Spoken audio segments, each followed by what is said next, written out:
Jaya Jaya Sri Chaitanya Jaya Nityananda Jaya Dvaita Chandra Jaya Gaura Bhakta Vrinda. Jai Jai Shri Chaitanya Jai Nityananda Jai Advaita Chandra Jai Gaura Bhakta Vrinda. Okay. Continuing our reading of Sri Chaitanya Charitamrita, Madhya-lila, chapter 20, entitled The Lord Instructs, Srila instructs Sanatana Goswami. So, from memory, it was Narendra, it was either 21 or 22. Does that sound about right? Yeah. That's right. When he went to that guy, to the palmist. Okay, yep. Yeah, after Yeah, that. yeah, yeah. We'll do it from, 20th, yeah. 20th looks alright. eh? 21st is fine. I think it's okay. Yeah, we'll do it 21. Yeah, that'll cover it. So just a little recap. So Sanatana Goswami has just broken out of jail. He's managed to convince his jailkeeper to let him go. And many interesting arguments and reasoning he gave to convince him, and finally convinced him by gold, giving him lots of gold. And so he was just walking and walking on some back roads. So obviously, he couldn't go on the main roads because anyone that sees him might throw him back in jail again. So he's gone on some back roads and he's come to some small little town, and he's approached a big landowner of that town to help him. But staying with that landlord was one guy that has some ability to read people's palms. So he must have had somehow had a bit of a glance at his Sanatana Goswami's palm, and from seeing the palm, he could tell he had some money with him. He could tell actually that he had 8 gold coins. So he must have been pretty good. So you could tell just by that. I mean, these kind of arts like astrology, palmistry, and that can actually be really amazingly accurate. I mean, I didn't have any previous experience of astrology until I met the Hare Krishnas, and then one particular astrologer, he was actually originally from South America, initiated by Jayapataka Swami. Prahlad Narasimha is his name, and he never met me before in my life, didn't know anything about me. All he knew was my birthplace and birth date and approximate time. My mother could never really remember when I was born, so long ago, and that exactly, just approximate time in the morning. And then, so just with that, and he started telling all these things about me that were absolutely spot on. That how the hell would he know that? It was amazing. But just by those things, like he said, you had some big bang on your head. And that was true. I fell out of a tree and I was unconscious when I was a kid and stuff like that. And he could tell about my relationship with my father and my relationship with my mother, what it was like, and so many things, and problems I have with my teeth, and problems I have with digestion, and so many things. And he said you were made to preach. He said if you don't preach or teach, he said you'll never be happy. And it's like so true. It's like it was just right in my heart, confirming things that I already knew. And I had so much faith in astrology after that. It's an incredible science, amazing. So like that with the palmistry, he must have just seen the lines on his hands. Oh, okay, he's got 8 gold coins. And Surprising, actually. I mean, how did you work out just 8 gold coins? I mean, coins can change, right? I mean, I because don't it know. says that in the verse, because that's what he told the landlord. Let's Yeah, see. And But in text number 19, the palmer said, "This man, Sanatan, possesses 8 gold coins." Doesn't seem like he saw his hand and said it. Well, it mentions what he's good at, which is palmistry. So, see, Sanatan himself didn't even know about it because actually the servant had the money. So even Sanatan didn't know. So only after hearing this, then he asked his servant, "Do you have any money on you?" And then he admitted, like that. So yeah, so it's not that he asked Sanatan because Sanatan didn't even know himself, so definitely he could just pick it up with that palmistry skill that he had. And it's not a kind of spiritual kind of thing. It doesn't mean he's spiritually advanced or whatever. These are material sciences like astrology, palmistry. Some people can read your eyes. Even we know Gail, right? Gail can read your eyes. What do they call it? Iridologist. She's an iridologist. Actually, Gail, she looked in my eyes with her machine she has, last time I was there. And she said, "Oh yeah, your stomach is like screwed up big time," just by looking at my eyes, like that. So yeah, these are just material sciences, and you just have to know the science. You have to know the science, just like anything. It's like I know gardening and things like that. And people say, "Oh boy, how did you know how to grow the plants so well and everything?" Oh, you just got to have the knowledge. Or cooking. How the hell did you know how much spices to put in that, subji for 1,000 people or whatever? It's just practice. How do you know how much salt to put in a pot, in a 150-liter pot? How did you know how much salt to put in the pot? For cooking for 2 people, you put half a teaspoon. But how did you know in a big pot like that? It's just experience. It's just experience. And I tell you what, you can't do it by the way you'd think you'd do it. Okay, for cooking for 4 people, you put 1 teaspoon of salt. So if I cook for 1,000 people, then it's just going to be 250 teaspoons. If you do that, it'll taste disgusting. You can't actually just multiply it. It doesn't work like that in reality. It doesn't work like that. You can't just multiply all the spices and stuff. Like you put X number of chili for 4 people. If you did that for 1,000 people, you'll kill everyone. It's like that. It's interesting how there's a real science to it. Mm. Okay, so let's see what happens from there. So we'll do 21. So anyway, yeah, so then in 20, so hearing the palmist tell that, the landlords then come to Sanatan and said that, I want to help you. I want to help you. He's asked for help, and then he said, "I want to help you, and not only I'm going to help you, but yeah, here's some food ingredients, and you can cook." So he supplied him with some food like that, and so let's see what happens. Text 21. Eta bali anadila kariya samana sanatana asi tabe kaila nadisnana. Etabali anadila kariya samana. Sanatana ashitave kaida nadisnana. saying this, the landlord offered Sanatan grain to cook, and Sanatan then went to the riverside and took his bath. Hmm. Yes, the landlord's given him some rice and things to cook. And before he cooks and eats, he's taking his bath.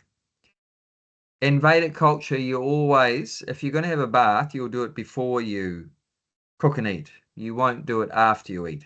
Why wouldn't you have a bath after you eat?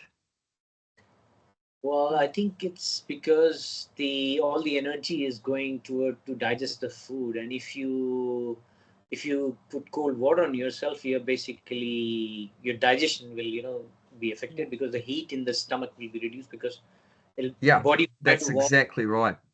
Exactly right. Yep, that's exactly right. So it's bad for the health. It's Mm. bad for the health. And also, especially for a devotee, you're cooking for God, right? You're not just cooking for yourself, you're cooking for God. So God's the most cleanest person. So you should also be clean. Otherwise, your offering won't be accepted if you're in a really dirty state. And that will also affect your consciousness. Also, your consciousness won't be as good if you're feeling all dirty and smelly and sweaty or whatever. So your consciousness won't be as good. And also, you're not in a pure condition. So how are you going to offer to the Supreme Pure? You know, Arjuna addresses Krishna in 10th chapter of Bhagavad Gita, text number text number 12 and 13, that pavitra, pavitra, pavit, pavitra Paramam, that you are the supreme purist. You are the supreme pure. So God is the purest person. So if you want to serve him, you want to cook for him or whatever service, you want to approach him, you should also be pure as possible, like that. Of course, if you can't clean yourself or whatever, then that's another story. But you have to try your best. If the facilities are there, then you'll take a bath or whatever. If they're not there, I mean, I just that brings to mind a very fascinating thing that happened with Prabhupada. Prabhupada was traveling so much, like that, and he was in an airport, and it obviously, had been some time before he could, since he had his last bath and put on clean clothes. So he just decided, oh, I'm going to have a bath now in the airport. And, there wasn't a proper shower facility or anything like that. So he just went in the toilet area. And there was a janitor there. What do you call it? A janitor, right? The airport employ them to keep the toilets clean. So he was there with his bucket and his mop. And Prabhupada just got out his a lota and he just running the tap at the sink and just filling the lota and just pouring water all over himself. With it, he obviously would have had his gumption on, and he was just pouring water, and it was just going all over the floor of the toilet of the bathroom area. Prabhupada was just there. It was an open place. Obviously, anyone that came in would have seen this old man, pouring water and wondering what the hell's going on here. But Prabhupada was just so serious that I have to be clean. I have to be clean. So with the best you can do in that situation, he did it, like that. I remember when we were traveling as brahmacharis around New Zealand, even if it was in the middle of winter, which is very, very cold and especially in the southern parts of New Zealand, that we have to have a bath in the morning, especially before we do our worship and like cooking like here and before we go out to distribute books. So you have to have a bath after sleeping. The main important time to have a bath is when you get up in the morning, because you've been in the tamagun, mode of ignorance, for 6, 7, 8 hours, whatever. So the whole body is completely dirty because all the toxins also come out at night. All the toxins come out of your body, out of your skin, and you've been in a dirty bed, and most people don't wash their bed sheets every day, so definitely the bed sheets are dirty also, and everything. So that's the most important time to take a bath, is early in the day and then after you have a bath, obviously put on clean clothes. If I remember back into my childhood, I used to have a shower once a day, but it's the most dumbest time. I had a shower once when I was a kid, once a day before going to bed. It's crazy when you think about it. You know, you've been dirty the whole day long, and then okay, you get clean, but then you just you get clean, and then you jump into a dirty bed, and then straight away you're dirty again.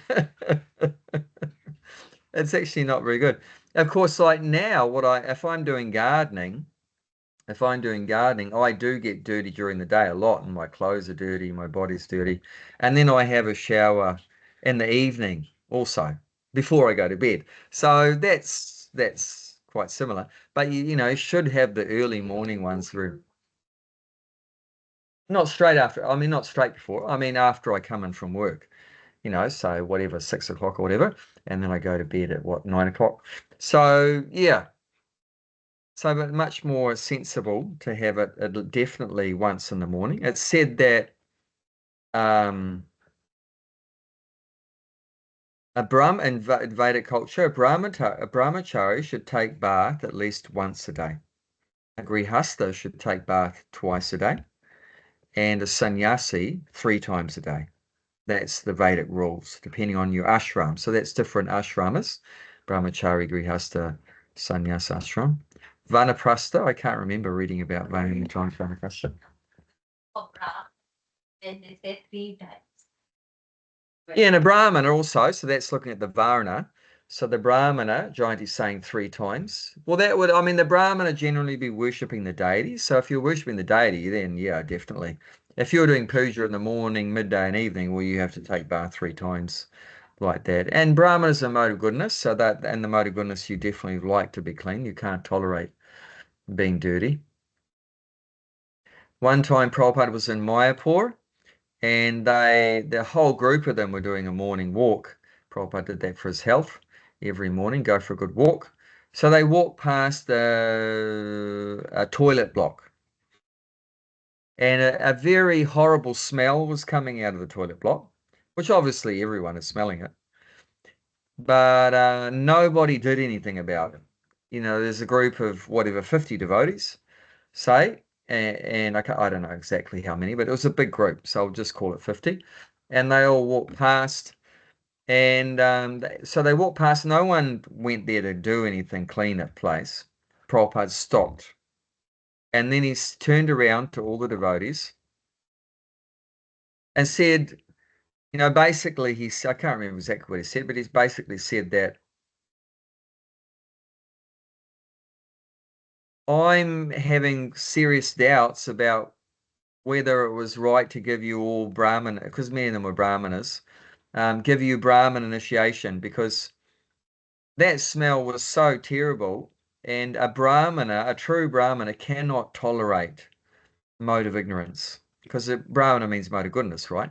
So in a Brahmana in the mode of goodness cannot tolerate a mode of ignorance situation. It means something dirty, bad smell, unclean, like that, rubbish, like that. Said a Brahmana going to a place always leaves the place cleaner than when they went there. Did you understand that?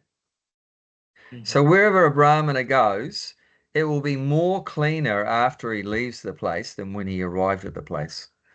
He's very clean like that. So Prabhupada said, none of you reacted to that. He said, if you can tolerate something unclean, that you're not a Brahmana. A Brahmana can't tolerate it.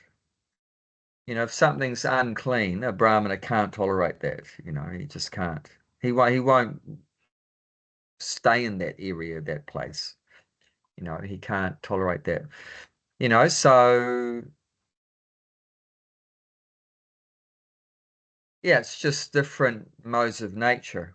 And it goes both ways. If in the mode of ignorance, you can't tolerate mode of goodness with that. An example of that is with Bhaktisiddhanta Saraswati, Prabhupada's guru.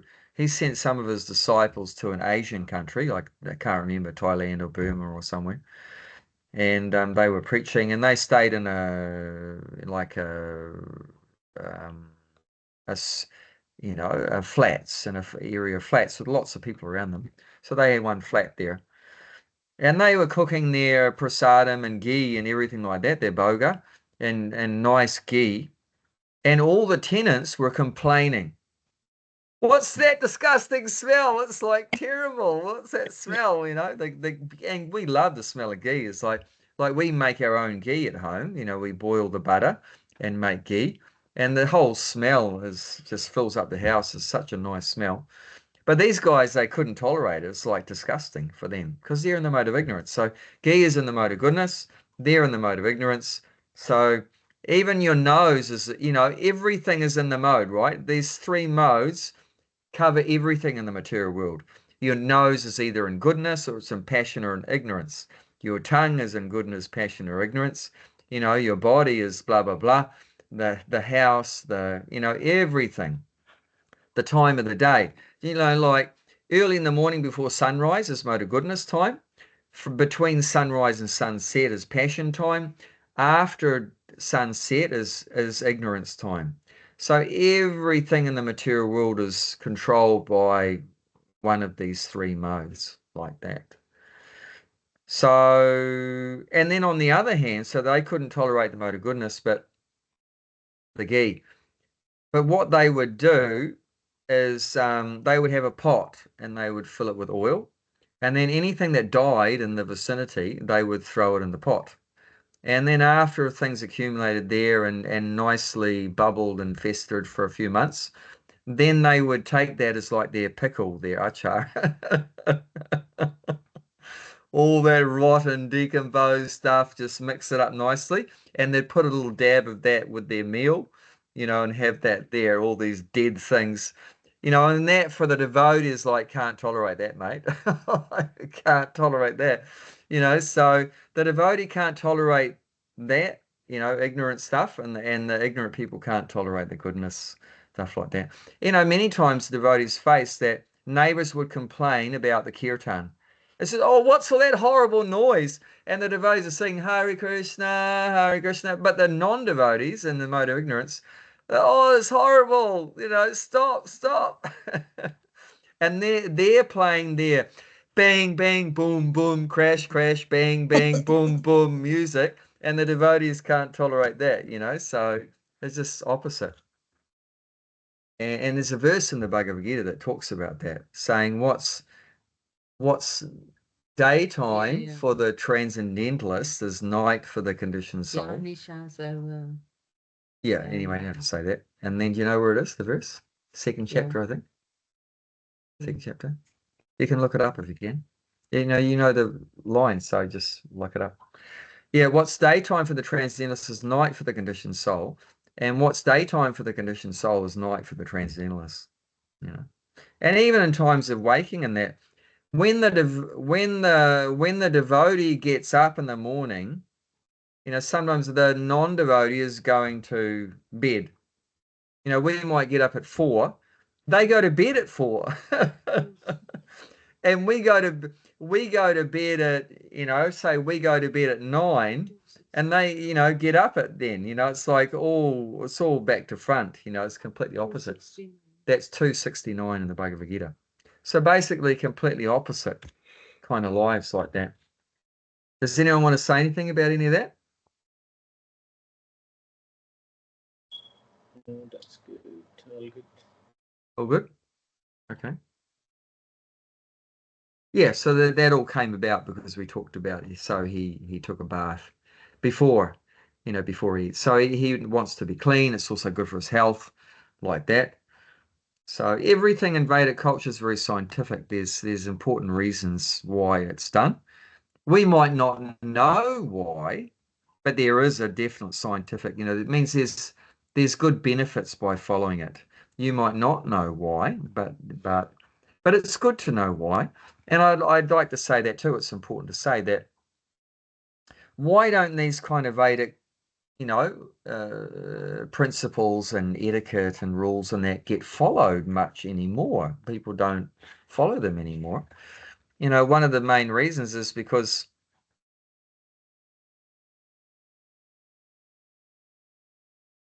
as Kali Yuga progressed, people this knowledge of what the benefits and reasons for all these activities were, that knowledge was lost. And so then the parents tell their kids, have a bath when you get up. And then the kids, said why. And the parents don't know. The parents don't know. So then the kids, not interested to follow that because, you can't give me a reason why. Because then the modern kids are brought up in a very scientific kind of, situation, society, where we're educated to ask why, but, and if you can't give me a logical, reasonable, answer to my question, I'm not going to do it. I'm not going to do it. But I want to know what the benefits are, and the advantages, and if it's good or whatever like that. And if you can't explain, and just following some ritual or whatever, I'm not attracted to following some ritual. So like that, you can see that in Hindu society. A lot of the modern day Hindus, they don't follow what their ancestors used to do. The ancestors used to follow all this stuff, and they were But it's brought up in also a time, you can say in a minute, but hang on while I got my train of thought. They were brought up in a time where you just did what your authority said. So if your mum or dad, especially the dad, said go and jump in the shower, you just go and do it. You're not going to say why, because if you said why, he's going to bang you on the back of your head or on your bum, or you're not going to eat dinner tonight, like that. So there's going to be some punishment there and stuff like that. So, and I'm not agreeing with that. That's not very good. But at least at that time they were following these things, because the discipline was there and everything, the authority, they respect for authority. So those things were being followed. But now we don't respect the authority, and we don't follow the disciplines. And also, yeah, we don't have proper authorities anymore. So it's a very chaotic situation in Kali Yuga. It's all topsy-turvy. You wanted to say something? no, I was saying that yeah, there was respect for authority at least at that time. And not necessarily just because you get trashed if you don't follow authority. Yeah. I mean, like I don't know, there was some, yeah, parents means, yeah, they are our superiors, so you have to respect them. There Yeah. was a little bit of, Hmm. you know, Hmm. somehow you were born in a culture that had that thinking. Hmm. I'm not saying it's there now. Hmm. It's probably degenerated, but Yeah, a lot of yeah, it has. yeah. But I at think that time it was there. that's the reason. I think, I mean, as you're saying, because everyone is in this society is following that. I mean, parents are doing the right things. So the what kids observe, how they learn, they look at what's happening around them. So if your father is waking up early, probably they will wake up early, or have he'll teach you basically, or you see that everyone is taking something, you want to do. But now it's not like that, I guess. I mean, it's everyone is doing differently. So it's very difficult, I think. And the Hmm. reason why Hmm. these regulations are that, so that we from other mode of material nature, you basically go into mode of goodness, or what's the, I mean, these regulation, we are saying, um, you should have a shower in the morning and all those basic stuff. Basically, does that also help you go into the mode of goodness, or? 100%. Yeah. All these rules there in Vedic culture to bring us to the mode of goodness. Yeah. Mm.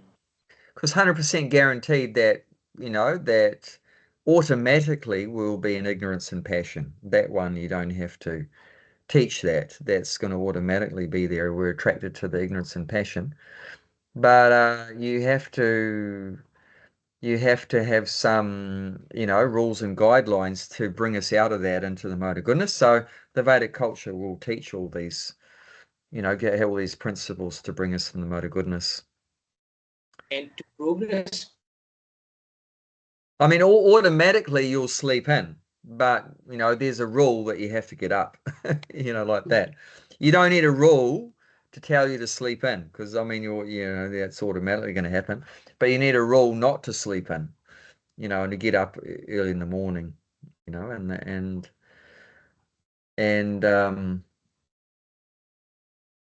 yeah, you were going to say something else, Narendra. Your picture's frozen. Are you still there?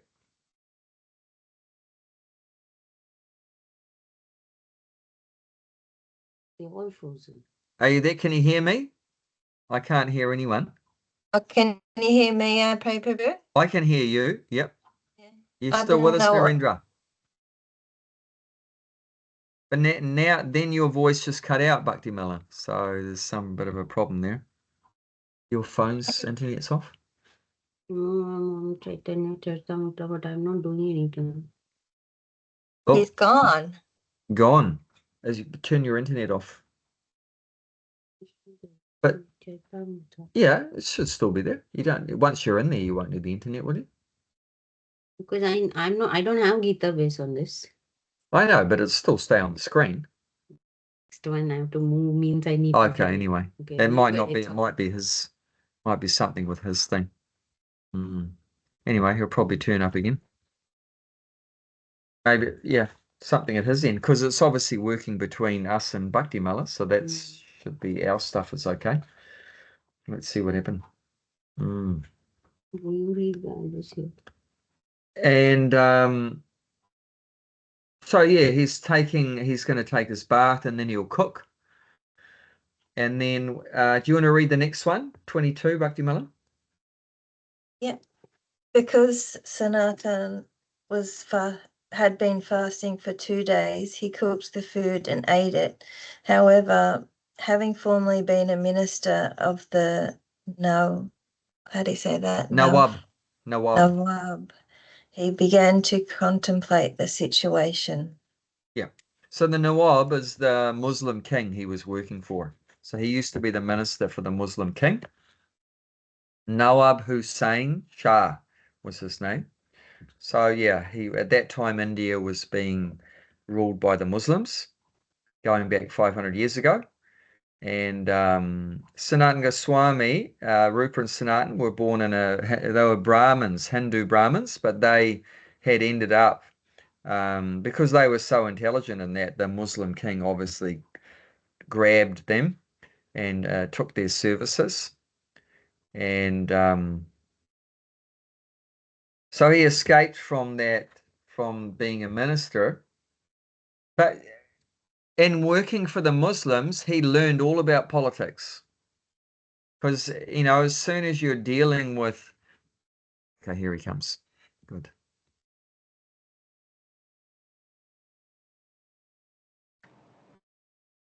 You're with us, Narendra. Hare Krishna.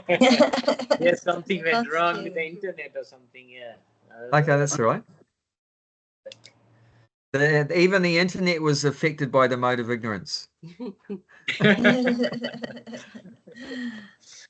Now it's back in goodness. So we've just moved on to the next verse. Yep. And were you saying something though before? Were you gonna? No, that's all right. I mean, that's all right. No, if you had something in your mind, if you had something on your mind about what we're talking. Okay. It's all right. Yeah, it's all good. Yeah. So we moved on to 22. Yeah. So we moved on to 22. And I was just saying, the Nawab, because it mentions Nawab, so I explained to Bhakti Mala that's the Muslim king. So he'd been working as a minister for the king. And just by that association, he learned all about politics. So in politics, there's going to definitely be a lot of diplomacy. So diplomacy means like very tricky behavior. To survive in politics, in modern politics, you have to be you have to be very alert. You have to be very alert, very conscious, because you'll just get, trampled on, thrown out, killed, whatever. So you have to be very awake, very alert. Otherwise, you just won't survive in a political kind of arena. It's very common, actually, especially if you look at in Muslim society, that that you'll literally get backstabbed, if you're not very careful. Someone trying to get up to a higher position, if you're in their way, they'll, get rid of you. That's exactly why that the Muslim king, why would the Muslim king engage two Hindus to be his main ministers? Because they could be trusted. Why didn't he get, because you'd think, right, he's a Muslim, he would want other Muslims to work for him. No, but he doesn't, because he doesn't trust other Muslims, because he knows what you know, they're like, they're very power hungry and everything like that. And they don't have these strict religious principles that the Hindus have, which is like satyam. Like a Brahmana, the main principle of a Brahmana is satyam, truthfulness, honesty, tolerance. You know, you can look at that in the Bhagavad Gita in the 18th chapter, the qualities of a Brahmana. You know, truthfulness, cleanliness, like we're talking about, tolerance, forgiveness, you know, like this determination, all these kind of things, religiousness, like that. But the Muslims don't have such a highly developed, you know, religion like that. So they all cheat and backstab you, and it's very common. Actually, I heard Prabhupada talking in a conversation. So this is 50 years ago. Prabhupada was talking to some reporter or something that the king of Saudi Arabia, who's obviously Muslim, the sheikh of Saudi Arabia, was killed by his nephew or something. So his nephew or something obviously wanted to be the king. So he just bumped off the king, who happened to be like his uncle or something. So he just go and kill your uncle because you want his position. So Muslim rulers often did not want to put other Muslims in trustworthy positions. They would often engage Hindus like this because they were much more, you know, you could trust them that they're not going to backstab you. But this is what politics are like. There's so much, you know, intrigue and diplomacy and all this kind of stuff. So anyway, Sanat knew how it works. So this he was thinking, you know, this landlord is being overly helpful. Why is he being so helpful? It just made him suspicious. Because normally people aren't like that, right?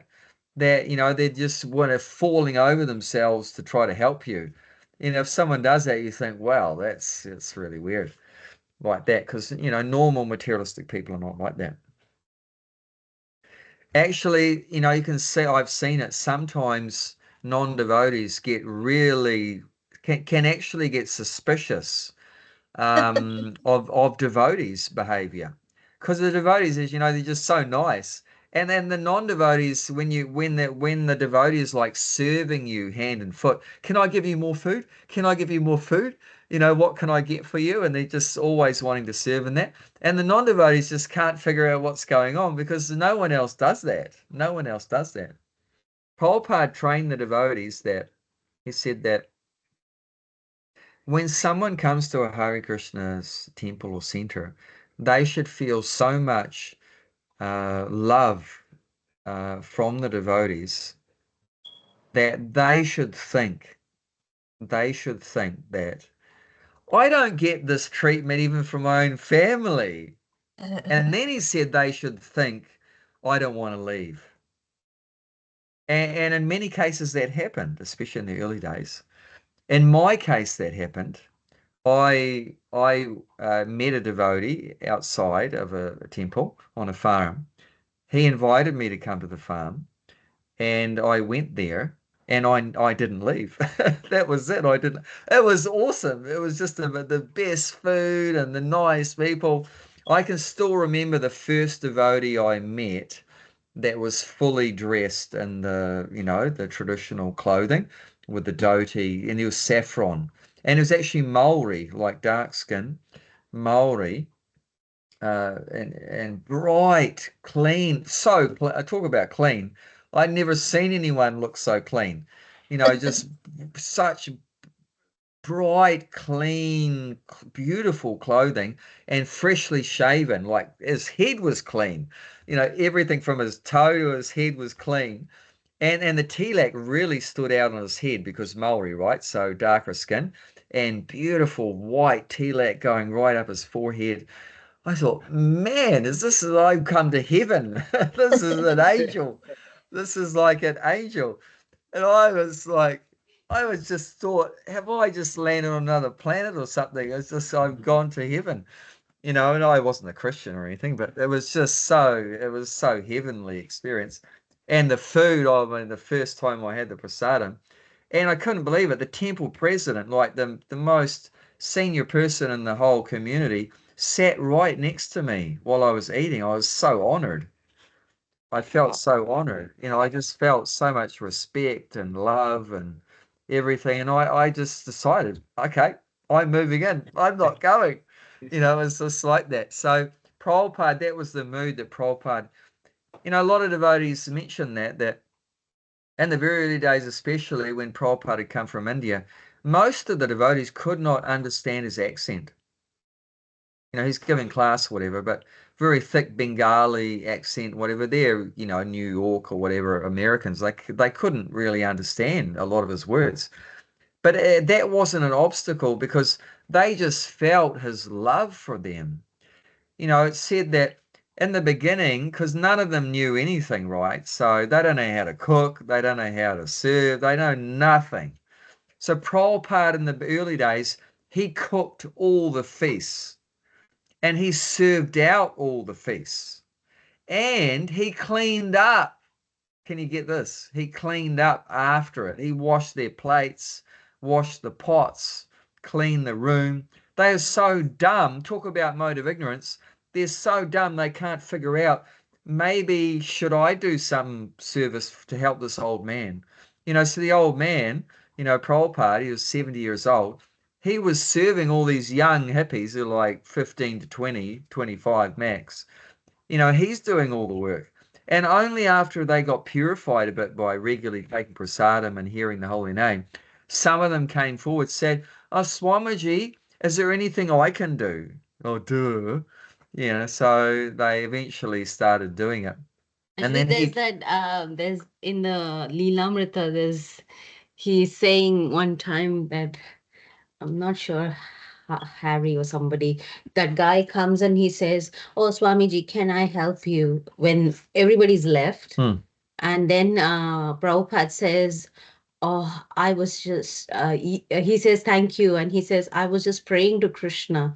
Please send me somebody." He was praying to Krishna to sense it because it was obviously difficult. Old man, they're doing all this work. And so he was praying to Krishna, and Krishna, he saw it that Krishna had sent this one person that was going to volunteer to help.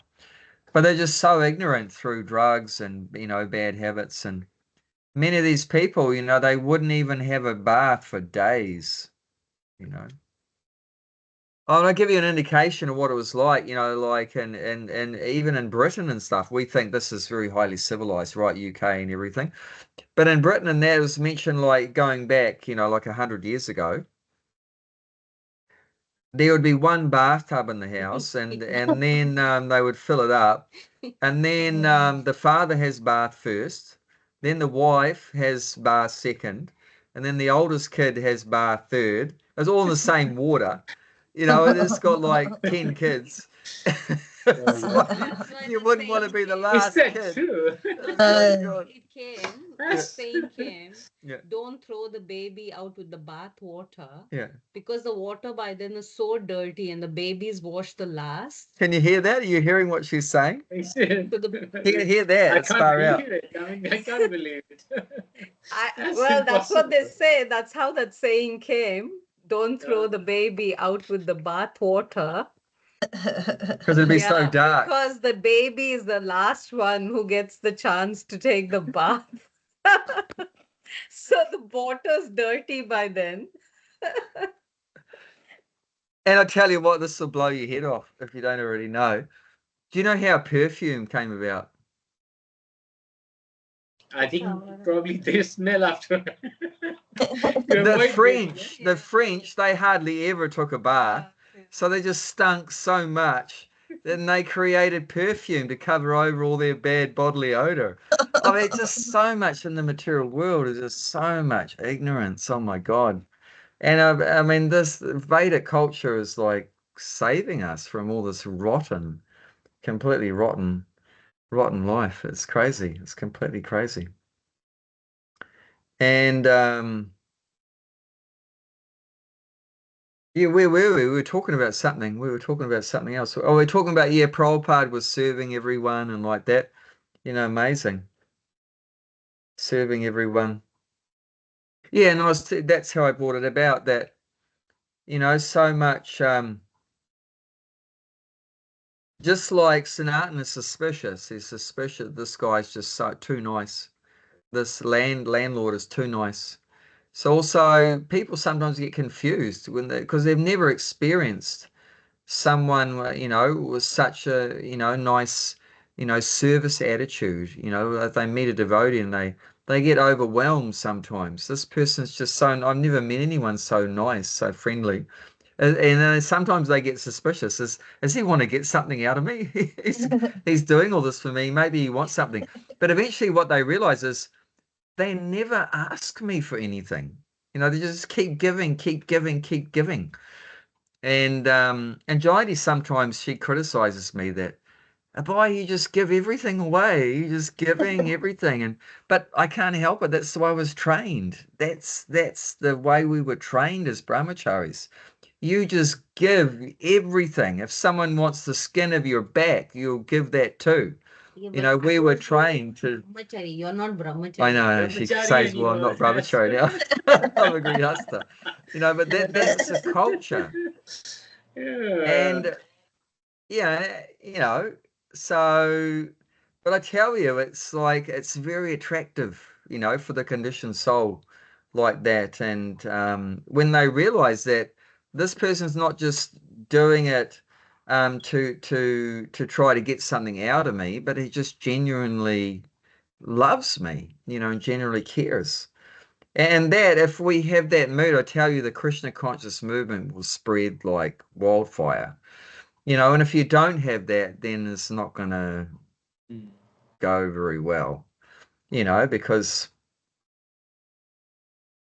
that's really what everyone wants in the core of their heart is that love, you know, that real love, you know, TLC, right? Tender love and care. It's also the same as Teachings of Lord Chaitanya. There's one book, Teachings of Lord Chaitanya, TLC, you know, so, you know, that's the real thing, you know.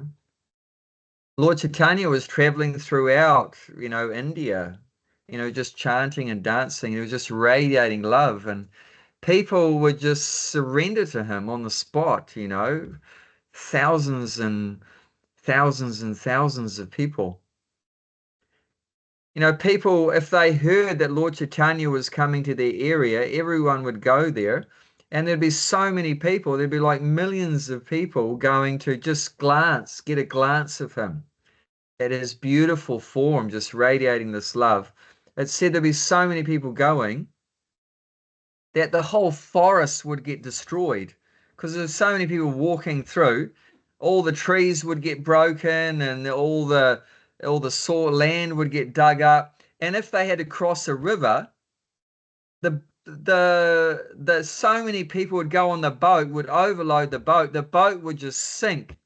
And then, but the people would just float across because Lord Chaitanya's, you know, mystical, you know, energy was just protecting them all. So no one drowned, but the boats would sink, you know, because there's like 1,000 people trying to fit on a boat that had a capacity for 100 people, and the boat would sink, but everyone would just like float across and just walk out the other side and keep going to see Lord Chaitanya. But it's just like just massive amounts of people just so attracted because you're just radiating the love for God, just like radiating out. It's incredible. It said that like even Lord Nityananda had 12 very personal associates called the Gopalas, 12 Gopalas. It said if you walked within a certain number of miles radius of them, just not even seeing them, if just you came within, I can't remember how many miles, so many miles radius, you just get Krishna prema. You just get love of God. You just start crying. You know, why are you crying? Oh, because the guy was like 10 miles down the road. It's so ecstatic. They would be in so much ecstasy, they just, I say one of them felt like just going up a tree. So he would just climb on the tree and he'd be on the end of the branch. And here's a grown man that weighs like 80 kgs and it's just standing on the tip of the bloody branch, like 20 meters up in the air, and the branch doesn't break and he doesn't fall off. And he's just singing on the edge of the branch. The other day, the doing some gardening for a friend. I went up in the tree and I got a bit carried away and I thought, oh, the tree will support me. And it didn't. I came crashing down through the middle of the tree. But these gopalas were so transcendental. And can you imagine seeing that? You see these men dancing in the trees. And one of them, he just saw a tiger and he just went up and hugged the tiger. And the tiger didn't attack him or anything. The tiger went into ecstasy. You know, even the tiger got Krishna praying. I mean, so that's the thing. It was just so much love. It was just so much love. And people they just switch. They just immediately switch to Krishna consciousness. Because that's actually the real nature of the soul. The body needs food, the body needs, you know, some shelter, needs some, you know, companionship and protection. But the soul doesn't need any of that. What does the soul need? Just love. That's all. Just needs, and that's bhakti, you know, that's that. And if you come in touch with that, then that's it, mate. You know that you're not going to leave that, because that's the real food for the soul. It's beautiful. So the people who got chance of coming close to Chaitanya Mahaprabhu, that was their agyat sukriti, is it? Yeah. Ah, very good, very good. He remembered for another time. Yeah. Definitely, yeah. Because Even, you know, just the fact that someone was born in India, that's agyata sukriti right there. Just the fact, you know, it's not by chance someone is born in New Zealand or someone born in India or Africa or whatever. You know, that you know, people are born in a particular place because of sinful activity or pious activity in previous lives. Definitely like that. Like I said, it said the reaction for killing a brahmana or a priest or like that, a priest or a brahmana like that, is take birth in a desert. You know, so it's not by chance someone is born in a desert, and not by chance someone's born in India.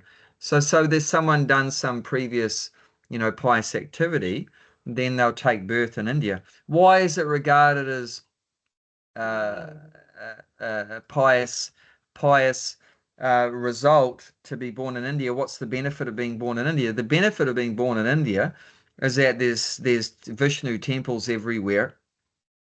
And then there's Brahmanas or Vaishnavas everywhere. You can get prasadam everywhere. You can hear the holy name everywhere. And the Bhagavad Gita and the Bhagavatam is everywhere being spoken, and you can pick it up and everything.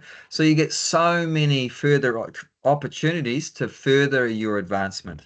So already you've done some advancement, and to give you an opportunity to further advance that person, then you get plonked in a place like that. So. And it doesn't necessarily mean you'll, you know, take advantage of that opportunity, but the point is that you're given that opportunity, you know, like that. Yeah. Okay, you've got to stop climbing trees. Yeah, I know. I learned my lesson. I was thinking, man, Krishna saved me, because it could have been a lot worse. All I did was scratch my arm, but it could have been a hell of a lot worse. At least I didn't fall on my head like when I was a kid. Yeah, that's right. Yeah, it could have been worse. But yeah, Krishna saved me. But yeah, we shouldn't take advantage of Krishna saving us, because Krishna also gives us intelligence not to try to stand in the top of a tree and think it's going to support. But I mean, if you're completely in ecstasy like those 12 Gopalas, then they're not even thinking about that. You know, it's like once you achieve that level of pure Krishna consciousness, devotional service, a love of God, then you're not even conscious of your body. It's said, like, for example, Prahlad Maharaj wasn't thinking, oh, I'm hungry, I've got to eat something, or I'm tired, I've got to sleep somewhere. It was Krishna was organizing everything for him. He was looking after all of his needs. Prahlad never even thought about his body. You know, it's everything is directed by Krishna himself. Everything's directed. So if these guys are climbing up the tree, dancing on the tree, it's like Krishna's just using them as a puppet. And they're just absorbed in thinking about Krishna. like what we were talking about on Thursday, the last verse of the 9th chapter, Man mana bhava mad bhakto, mam yaji mam naraskaru. That these devotees, that's all they do. They're manmana, they're thinking about Krishna, mad bhakto, they're in love with Krishna, and mamyaji, they're worshipping Krishna, and namaskaru, they're offering their respect to Krishna and obeisances and everything. That's all that's going on in them. And Krishna's just looking after all their bodily maintenance and everything like that. But that's, higher level devotee. We can't imitate that. I tried to imitate that and I fell through the tree. So yeah. But it's pretty amazing. So really ecstatic. But yeah, ordinarily, if someone that's not a devotee is doing like that, then you'd be suspicious. That why are they treating me so well? I think they want to get something from me. And that's exactly what's happening. That's exactly what's happening. So he was very clued up. And that's something I wanted to talk about, which is important. And if you want to make it through material life and develop your Krishna consciousness and go back to Godhead, you have to be conscious of what's going on in the material world. You can't be oblivious. You can't be oblivious. I mean, if you already reach that platform of pure Krishna consciousness, then they will be oblivious. Then because they've already achieved Krishna. Krishna's taken care of them. But if you haven't yet achieved Krishna consciousness, but you want to, then you need to be conscious of all these things. Because, like we've just already gone through one situation where Sanatana Goswami, he hadn't really done anything wrong. He was just wanting to hear Bhagavatam. And this mode of ignorant king just chucked him in jail. So he had to be very conscious of how to get out of that tricky situation. If he hadn't, he'd spend the rest of his days in jail and he'd rot there. He would have just rotted in the jail.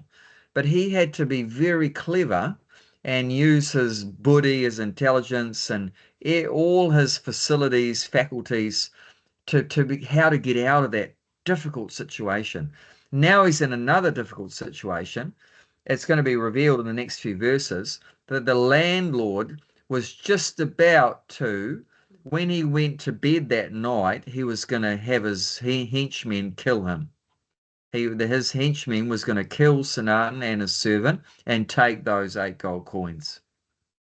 But because Sanatan is so awake to what's going on around him, the alarm bell is going off.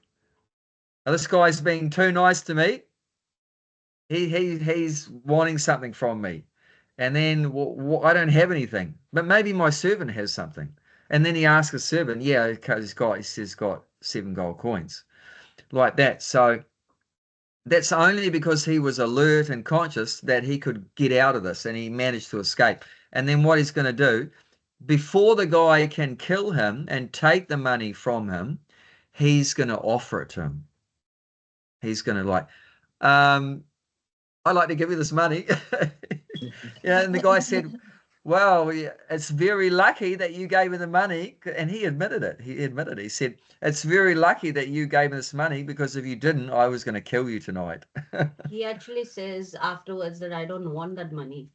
And then he was so impressed. This is next level. He was so impressed by his saintly behavior, honest behavior, and everything like that. And not being attached to the money, everything. He said he was so impressed that actually I don't want this money anymore. I'm so impressed by your behavior. You can keep the money, and I'll still help you. You can keep the money, and I'll still help you. But then Sinan is even more clever. He realized, well, if I keep the money's going to cause me problem the next town. Some other dipstick is going to try to kill me for the money. So he said, mate, this money is my death sentence. Please take the money. Just take it. You'll do me a favor. So he hands over the money. But actually, the guy didn't even want the money. He was so much impressed like that. But that's my point is, If you want to survive in the material world and get through the other side to actually becoming Krishna conscious and go back to Godhead, you have to be awake. You have to be alert. You have to be conscious. You have to have knowledge. That's why we do this reading, twice a week. We should be reading every day, to just have the knowledge of how to get through all these obstacles. Because I tell you, the material world is full of obstacles. There's a beautiful verse by one of the acharyas says, Shri Bhakti Marga Iha Kantaka Koti Ruta, that this beautiful path of Bhakti Marga, the path of Bhakti, Iha Kantaka Koti Ruta, is spiked with millions of thorny obstacles. Koti means million, and this Kanti Ruta means, spiked with, this thorny obstacles like that. So that's the reality. We're on this path of bhakti, but there's heaps of obstacles. But if you're not alert, if you're not conscious, if you're not in the mode of goodness, you won't make it. You won't make it. Maya's business. We talked about that. Avaranatmaka Shakti and Prakshapt Shakti. So one Shakti is cover over your consciousness, and the other Shakti is that if you try to break out of that Maya and try to come to Krishna consciousness, that Shakti will try to pull you back down again and make you forget again, like that. So you have to be very strong in your Krishna consciousness and be very alert. And what I've seen with many devotees is they're very Krishna conscious, but they're not conscious. But that's the problem, because if you're not conscious, Maya will take you out, and then you'll lose your Krishna consciousness also. So what's an example of that? When I was serving my guru in America, I was just taking over from the previous servant, and sort of first day on the job, and one of my services was to drive my guru around in the car, and he would go out chanting in the morning on the beach and stuff like that, or take him to a temple to give a class. And the thought came in my mind, should I check the oil and water on the car? And then another thought came, no, I don't need to, because it was the first day I'm doing the job. The previous servant would have been keeping an eye on maintaining the oil and water. But then another thought came in my mind, no, there's no harm in just having a look, just check it. So I'm so glad I checked it, because I put the stick in, pulled the stick out. There's not one drop of water in that engine. Oil. Not one drop of oil in that engine. If I had driven that car down the road and you can drive 90 miles an hour in America, which is like 120 k's an hour. If I'd been driving there and the engine blew up at 120 kilometers an hour, I might not be here today. And even worse than that, my guru might not be here today. Like that. I'm so glad I checked that. So that's the thing. You might be very Krishna conscious. You're dreaming about Krishna and everything like that. You can see Krishna in front of you. But yeah, if you have a car accident 120 k's an hour, then that's it. Time over. So we should not. Prabhupada said, I've always took this to heart. He said, first become conscious, then become Krishna conscious. That's very interesting. Can learn a lot from that one sentence. First become conscious, then become Krishna conscious. So what does that mean? First become conscious. Conscious means mode of goodness. The symptom of mode of goodness is, and he mentions in the 18th chapter of Bhagavad Gita, the symptoms of mode of goodness is two things. The symptoms, knowledge and happiness. That's the two symptoms of mode of goodness. You have knowledge, and as a result of the knowledge, then with that knowledge, you'll avoid sinful activities. And the result of the reason why we're not happy is because of sinful reactions. So if in the mode of goodness, you do pious activities and no more sinful activities, automatically you're going to become happy. Automatically you're going to become happy. So we need to come. So Prabhupada's point is, you have to come to the mode of goodness as a stepping stone to transcendence. If you think you can go from mode of ignorance to transcendence, good luck, If you think you can go from mode of passion to transcendence, good luck. But, you know, that's probably not going to be very lucky. The best chance we have is to go from sattva into transcendence. So that's what's recommended in the scriptures and everything like that. So very, very important to be conscious. So yeah, I'll stop there. There's a lot. I mean, yeah, you might think these verses are not very important, but even in this, you can learn so much stuff that's very important. That's why I don't just jump to, you know, Krishna's dancing with the gopis, which is all transcendental stuff. But actually, this stuff is, I personally think, is more important for us where we are, which we're stuck in the material world in the mode of ignorance and passion. This is very important, you know, for us to learn how to come to the mode of goodness. And just, I'll just finish with one final thing. In the 14th chapter, which is entitled The Three Modes of Material Nature, Krishna says, you can look at it, the beginning of that 14th chapter. He said, this knowledge I'm about to tell you, Arjuna, is the best knowledge thus far I have been telling you about. But if you thought about that, in the 12th chapter, he just is a chapter about devotional service. So how the hell is Krishna saying that the knowledge about the three modes of material nature is more better than the knowledge of devotional service? It's more better because it's more better from where we are. Where are we? We're not in the spiritual world.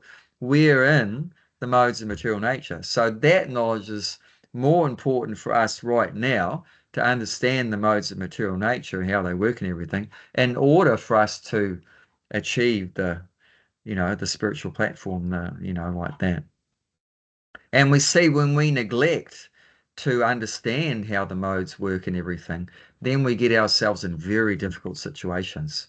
Relationships go sour, you know, people get sick, you know, physically get sick.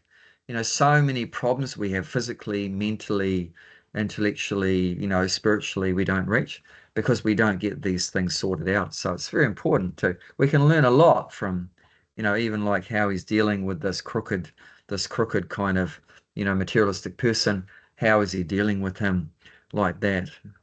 Anyone want to say anything about any of this?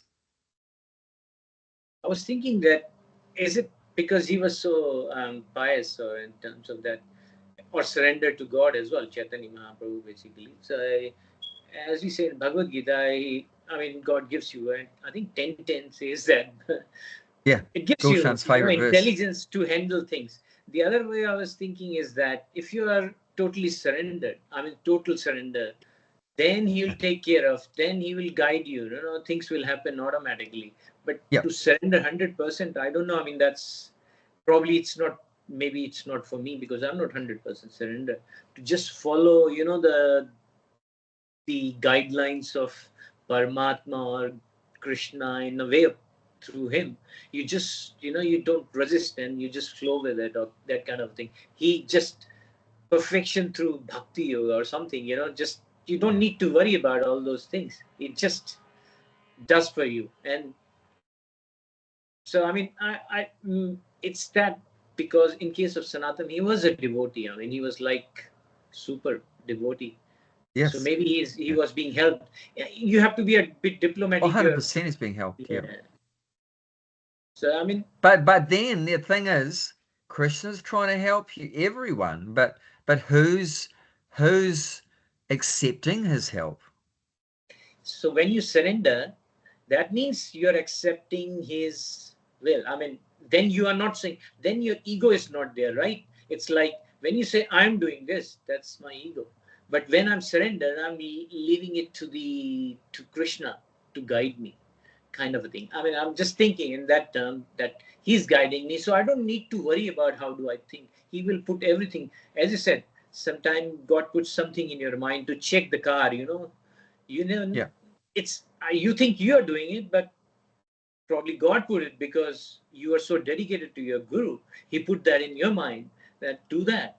I mean, what I'm trying to say is that if you are 100% surrender, I think it's possible that you don't need to worry. Then he'll guide you, and nothing. Good and bad is basically, when we say, it's a state of your ego. I mean, when you say, Yeah. good or bad. Yeah, but it's so, because we've had that ego for so many millions of lifetimes, it's very hard to get out. I mean, Yeah, going yeah. back to the example of me in the tree, actually, the guy I was doing the work for on the ground, he actually told me, he knows me by my birth name, Aaron. He said he saw what I was doing, that I was leaving the ladder,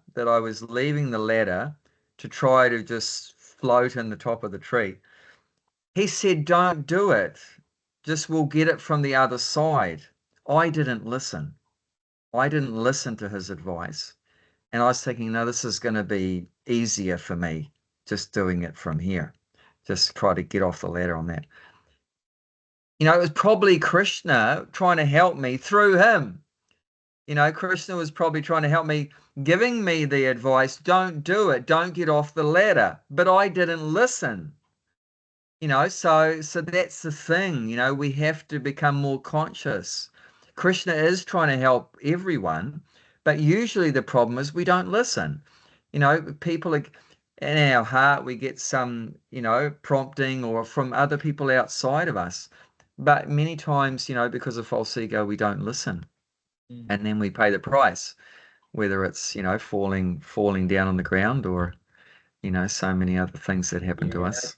I think surrendering 100% is so hard. I think it's like, you know, it's we are so conditioned with a false ego that, you know, we just think from that. But is there an example where the people, I mean, there are, like, you know, people who are, what do you call that, fakir, I mean, saints or something, who don't care. I mean, like Rup Goswami or Sanatan Goswami, they're going anywhere. I said they were living under a tree and not doing anything. I mean, they were provided everything. I mean, they were not doing. So that kind of surrender is, it's very hard, I think. I mean, that if we have that surrender, then Krishna takes over, I think. That's, I mean, so, I mean, he can guide us, but you have to be really, as you said, he'll reciprocate your sincerity and your bhakti towards Krishna. So you, yeah, kind of. But I was thinking that, yeah, in that term, he was a bhakt. He was real, but God is Yeah. guiding. But he was smart as well. I mean, you can see he was a Yeah. minister in the. And if we really are surrendered, we do what Krishna wants. And what does Krishna want? For us to be in the mode of goodness.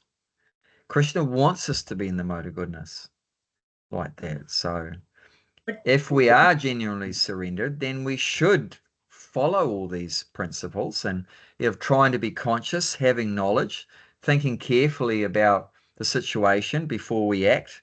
Before we act, we should, you know, consider everything and not just blindly act without, you know, thinking like that. And if we are already surrendered, then we should do that.